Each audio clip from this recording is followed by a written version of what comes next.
I'm here with Henry Green. It's about 7 o'clock Miami time. Henry, thank you so much for taking a few minutes to speak with me today. Oh, you're welcome. It's my pleasure.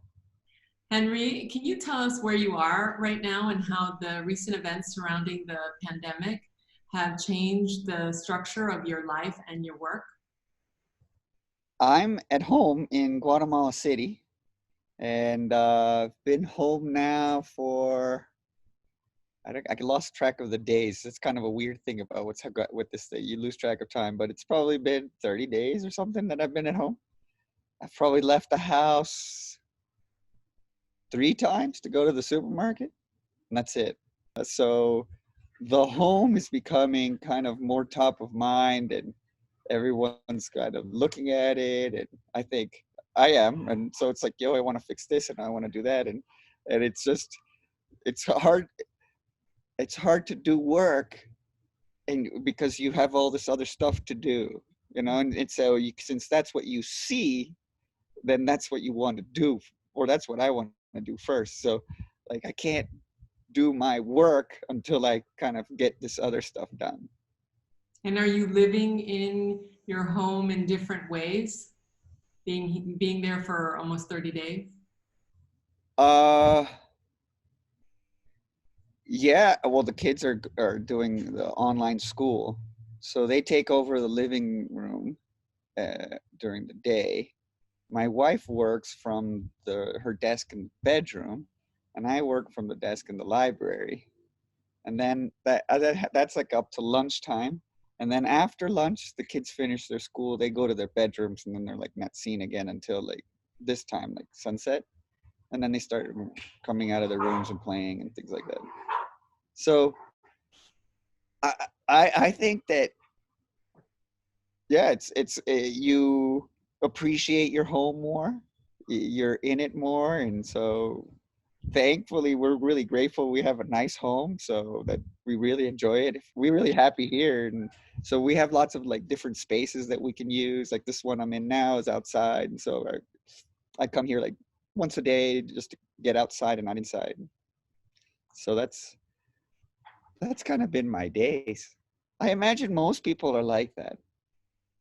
The other thing that I've been thinking about is, like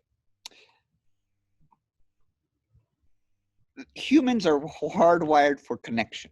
Like everybody wants to be connected. Like the most draconian punishment a prison warden can do is put somebody in solitary confinement.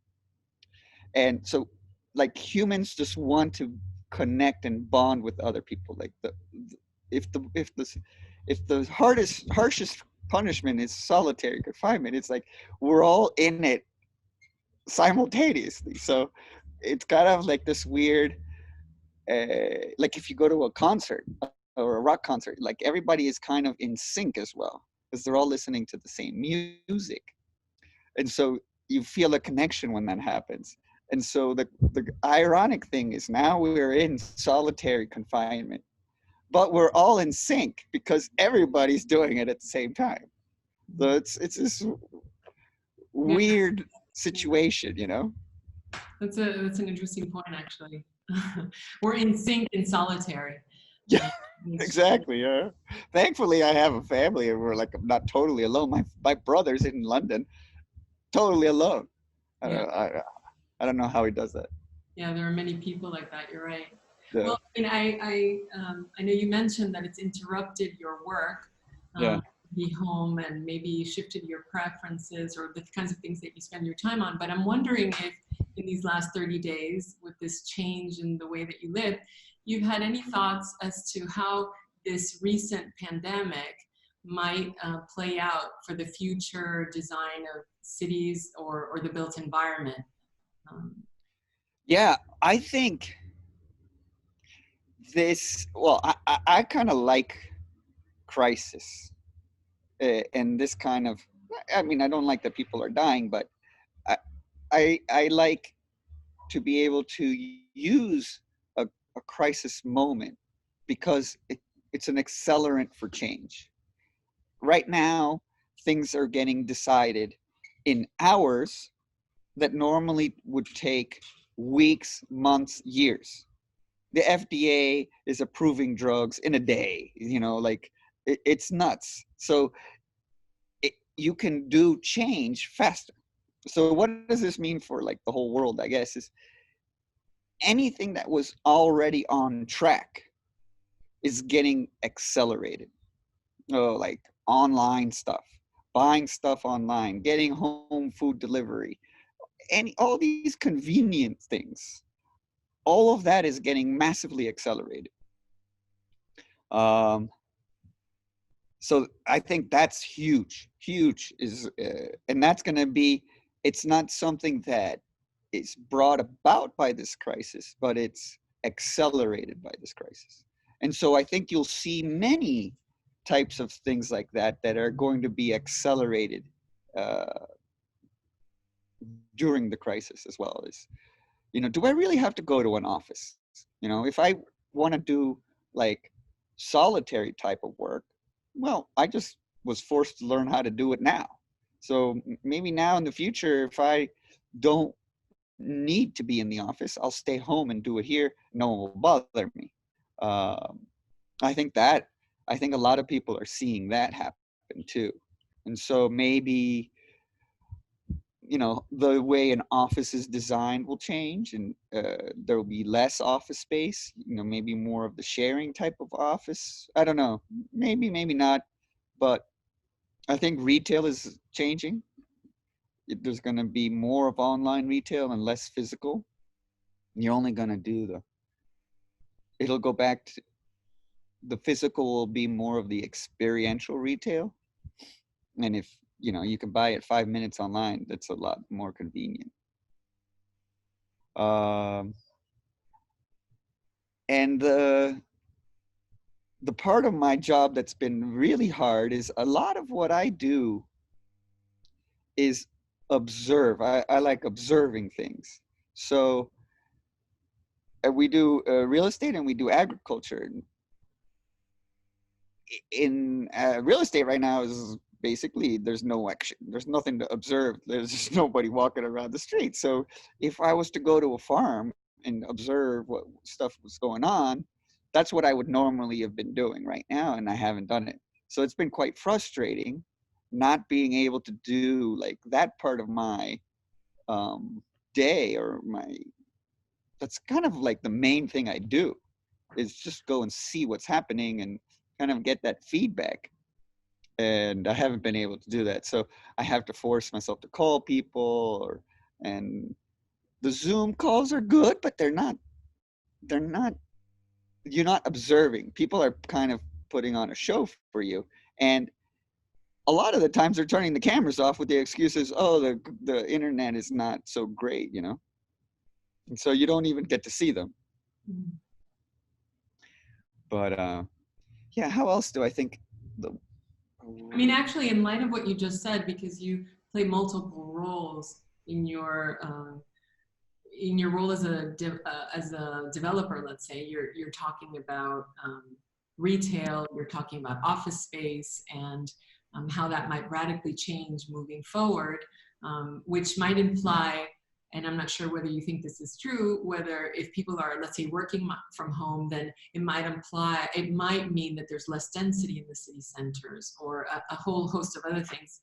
But from an agricultural standpoint, I wonder if you've thought about the question of like the food shed, right? There's been a lot of conversation about the relationship between, like food and agricultural production. oh yeah. And those that are maybe doing better through this pandemic, cities that are doing better, communities that are doing better. So I don't know if from maybe an agricultural perspective, you've had any thoughts about the I relationship. think I think now that people are cooking more, they're they're getting a more healthy connection to nature.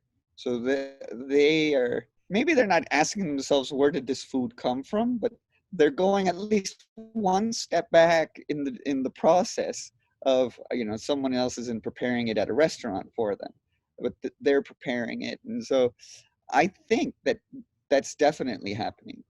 And I think it's a healthy thing. I think one of the main connections that you have to nature is what you eat. And if you if this event can help people question themselves of where's my food coming from and who's the farmer that made it for me, how, where does he live near me? I actually think that this is going to happen, is food will be more local. People are going to actually want to know where their food comes from, and they're going to want to support local farmers, especially in a crisis like this. Like, you know, am I helping a wheat farmer in Canada, 3,000 miles away, or the guy, 100 yards away from here?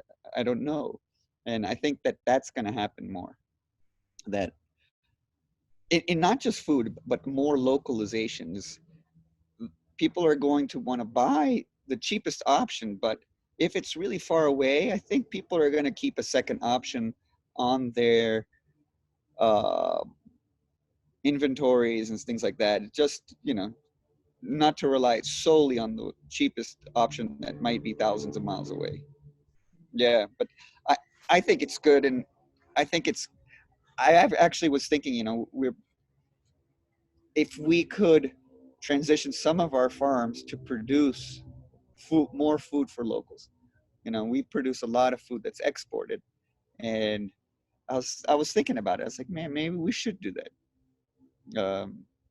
So yeah, that's one thing I was thinking about. Like personally, like we could do is produce food more for the local market.